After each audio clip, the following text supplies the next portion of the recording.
RDC Régulation de la campagne électorale, les directives du CESAC a observé. Madame, Messieurs, bienvenue et merci de nous avoir choisis pour échanger avec vous dans cet espace invité du jour que reçoit pour vous aujourd'hui Serge Ndjibou, rapporteur adjoint du CESAC, à qui nous disons bienvenue. Merci. Vous êtes en séjour au Lualaba. Peut-on savoir l'objet de votre mission en province? L'objet de ma mission en province, c'est bien sûr vulgariser la directive sur la campagne électorale, mais aussi le code de bonne conduite des journalistes et des acteurs sociopolitiques en période électorale. Comme vous le savez, le CESAC, en tant que pouvoir organisateur de la campagne électorale, à travers les médias, édicte à chaque cycle électoral des règles qui doivent régir cette période spéciale, de telle sorte que toutes les parties prenantes aient des normes qui sont opposables à tous et qui doivent être scrupuleusement observées afin d'éviter les dérapages qui conduisent souvent à l'embrasement de la nation et au déchirement du tissu social. Je suis curieuse de découvrir quelles sont ces règles édictées par le CESAC pour faire en sorte que cette période des campagnes électorales soit bien régulée. Il y en a beaucoup, c'est un document qui comporte 72 articles et donc je ne saurais pas... Je pense qu'il y a des règles phares quand même. Exactement. Et s'agissant des règles phares, il y a dans ces documents-ci 3 aspects des choses. Il y a des aspects généralistes qui concernent tout le monde. Il y a des aspects qui concernent le secteur des médias du secteur public, donc l'ACP et la RTNC. Il y a aussi des règles qui concernent les médias du secteur privé. Alors, durant cette période de campagne électorale notamment, les médias sont soumis à certains interdits. Et parmi ces interdits, c'est notamment le fait de diffuser ou de publier des images, des caricatures, des sons, des clips, des vidéos, des chants qui vilipendent à dessein d'autres personnes, d'autres candidats, des challengers. Ça, c'est inacceptable. Durant ce temps, les médias ne doivent pas servir de relais au discours qui appellent à la violence, à la discrimination d'un groupe de gens ou de quelqu'un ou dans les discours de campagne, s'il faut le dire clairement. Pardon? Les discours de campagne. Non, je parle bien de la période déjà en campagne électorale, c'est-à-dire en campagne électorale, parce que la directive concerne évidemment la campagne électorale. J'ai dit que durant cette période-là de campagne électorale, les médias ne peuvent pas, en termes de campagne électorale, diffuser des choses qui vilipendent les autres. Mais avant, puisque nous sommes dans une période préélectorale, quelles sont les choses que les médias doivent observer, les choses qui ne doivent pas être diffusées? Nous avions déjà pris une directive qui interdit la campagne électorale précoce. Vous voyez? Et même pendant ce temps aussi, pas de discours de haine, pas de discours de discrimination, pas de discours qui appellent à la violence. Voilà. Si je vous ai bien saisi, vous êtes plus dans les contenus que le média diffuse. Alors, vous êtes, en étant en province, en étant au Lualaba, quels sont les constats que vous, représentants du CESAC, avez-vous fait au niveau de la province du Lualaba? Exactement. Déjà 4 jours ici, au Lualaba, j'ai déjà vu qu'il y a certains médias qui s'écartent un peu des règles de l'éthique et de déontologie. Et aussi, j'ai vu qu'il y a des candidats qui se sont déjà lancés dans une forme de campagne électorale précoce. Il y a des affiches avec le numéro de la CENI. Sur la ville. Oui, exactement. C'est des choses qui sont inacceptables. J'ai appelé à ce que toutes les affiches qui comportent les numéros des candidats soient descendues. Et que les médias traditionnels, comme la télévision, la radio, les médias en ligne et même les réseaux sociaux, que ces médias-là ne puissent pas diffuser encore ces histoires-là parce que la campagne électorale n'a pas encore été officiellement décrétée. Donc, pas de campagne électorale avant la campagne électorale. Alors, vous parlez plus de médias traditionnels. Est-ce que les autres médias sont également concernés? Est-ce que le CESAC a le contrôle sur les autres médias? Je n'ai pas parlé que des médias traditionnels. Vous venez d'entendre, j'ai parlé des médias en ligne. les médias en ligne, les réseaux sociaux.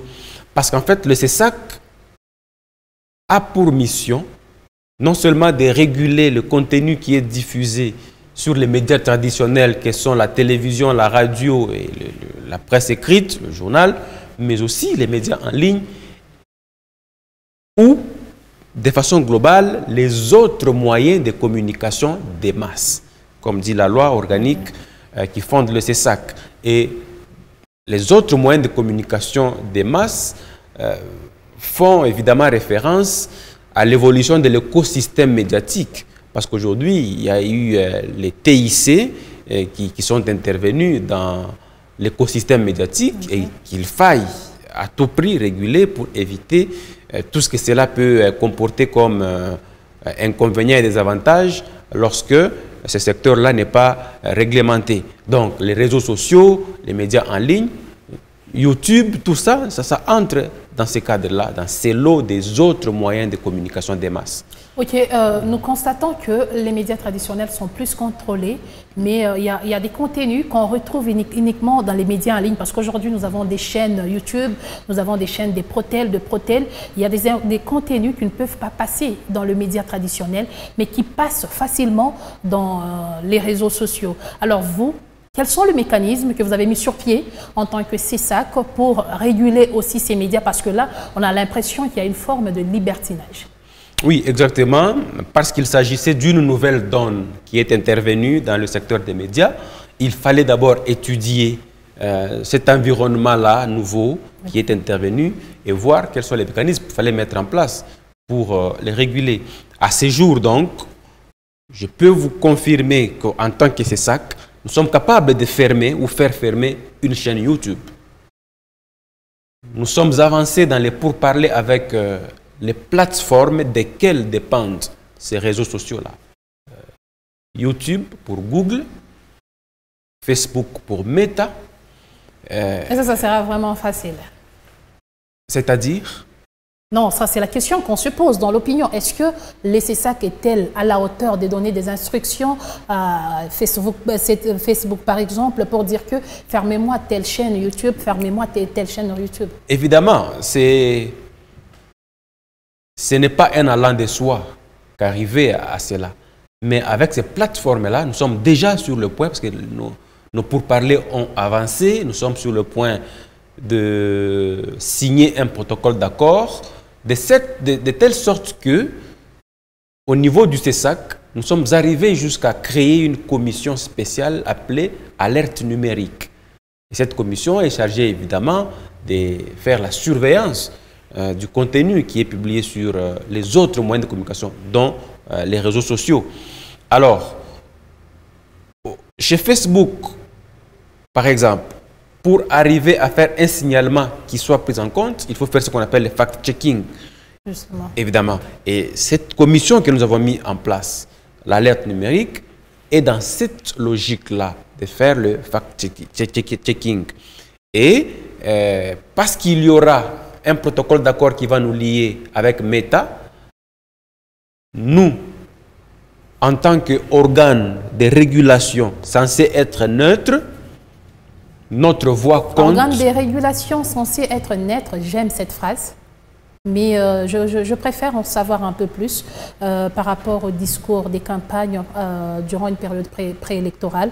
Nous avons vu différents candidats qui ont lancé de pique pendant que nous sommes tous d'accord que la période électorale n'a pas encore commencé. Quelles sont les sanctions prévues pour ces candidats ou même pour ces médias qui peuvent permettre à ce que ces genres de discours soient diffusés? Oui. Le CESAC agit sur fond de plusieurs sortes de sanctions.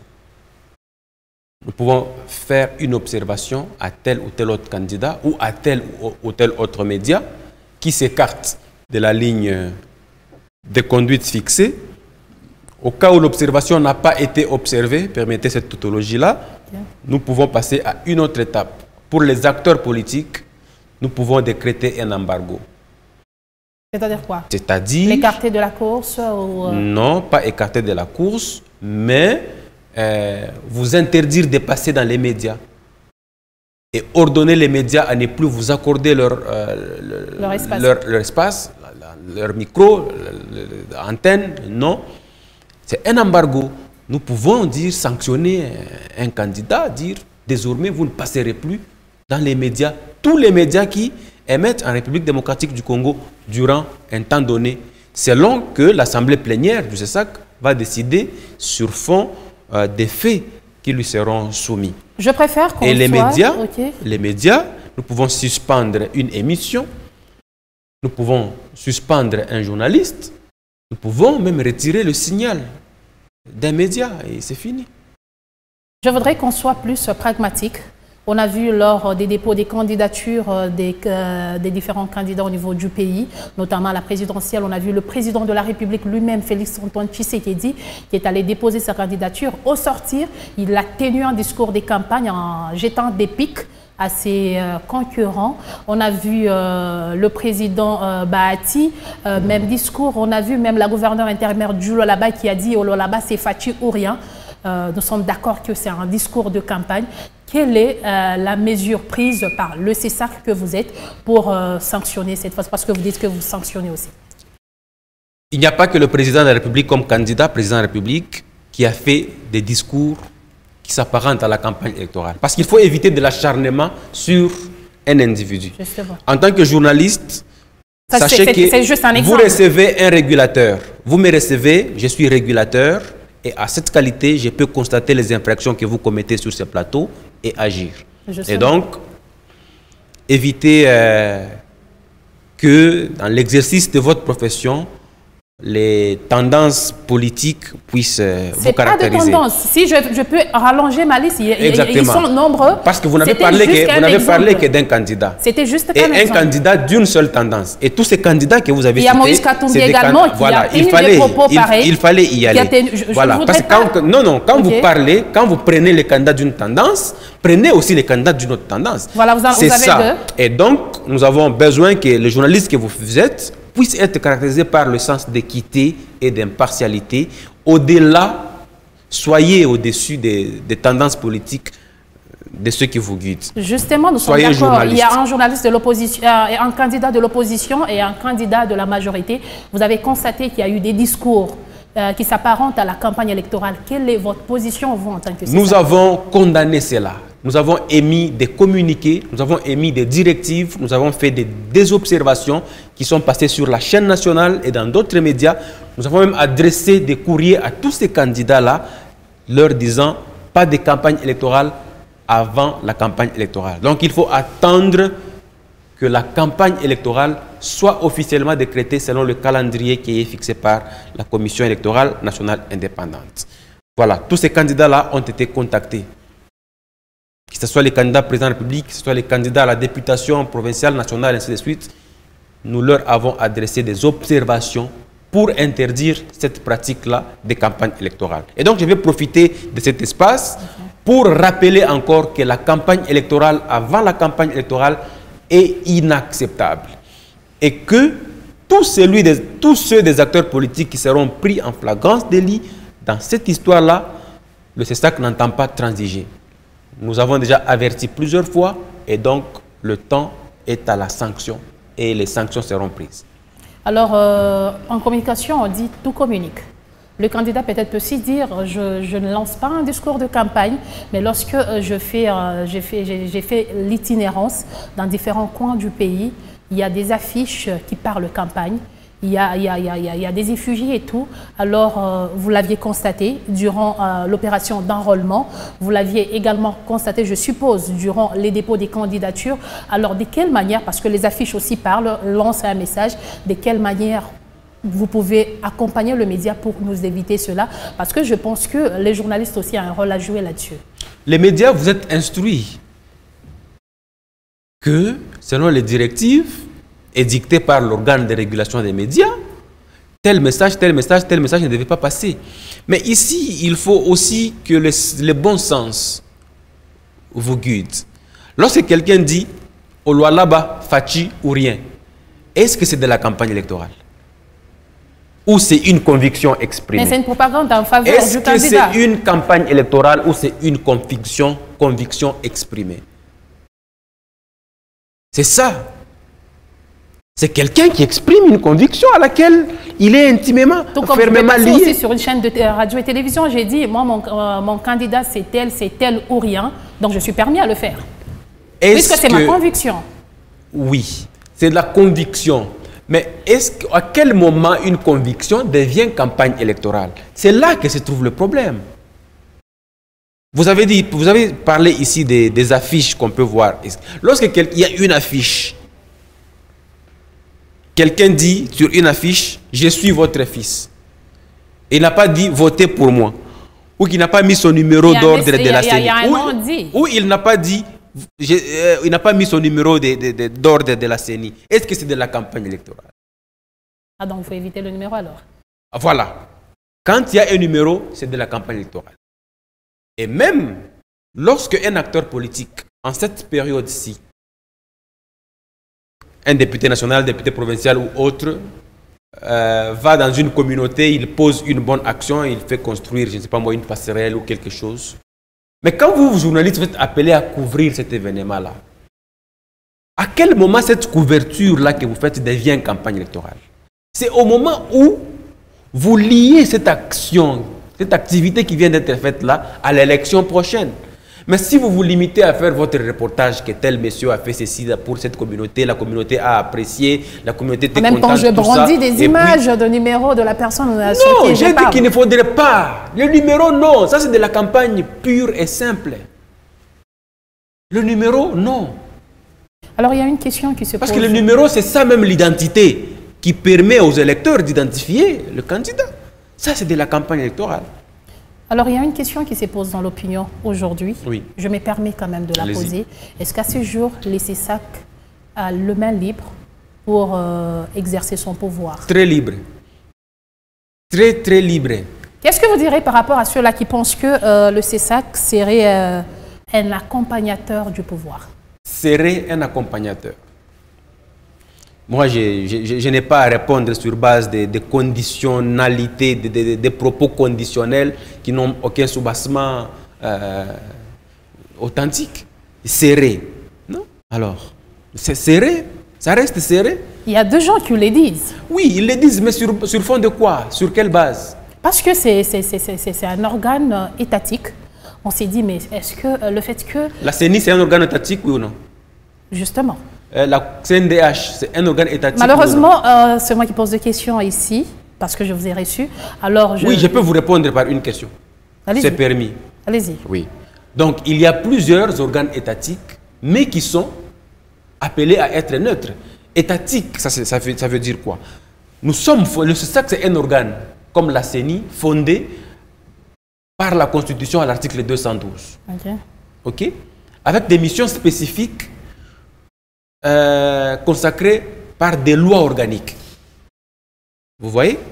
Voilà. Et donc, ces missions-là font que le CESAC soit placé dans la neutralité d'action et des mouvements et des procédures.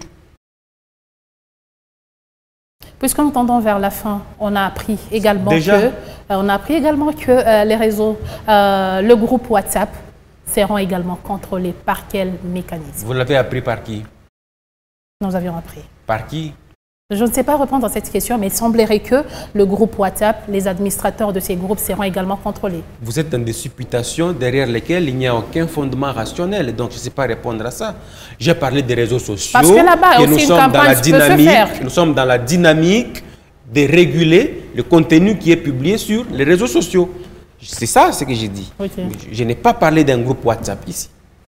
J'ai parlé des réseaux sociaux. Nous cherchons que les CESAC puissent nous fixer là-dessus. Est-ce que vous pouvez affirmer ou confirmer cela? Les réseaux sociaux seront régulés. Le contenu qui est publié sur les réseaux sociaux sera régulé. Nous avons d'ailleurs, il y a 2 semaines, adopté une directive spéciale pour la régulation des réseaux sociaux. Serge Ndjibou, c'était un plaisir pour moi de vous recevoir. Je rappelle que vous êtes rapporteur adjoint du CESAC. Et madame, messieurs, c'est la fin d'invité du jour. Nous avons échangé autour de la régulation de la campagne électorale en République démocratique du Congo. Au revoir.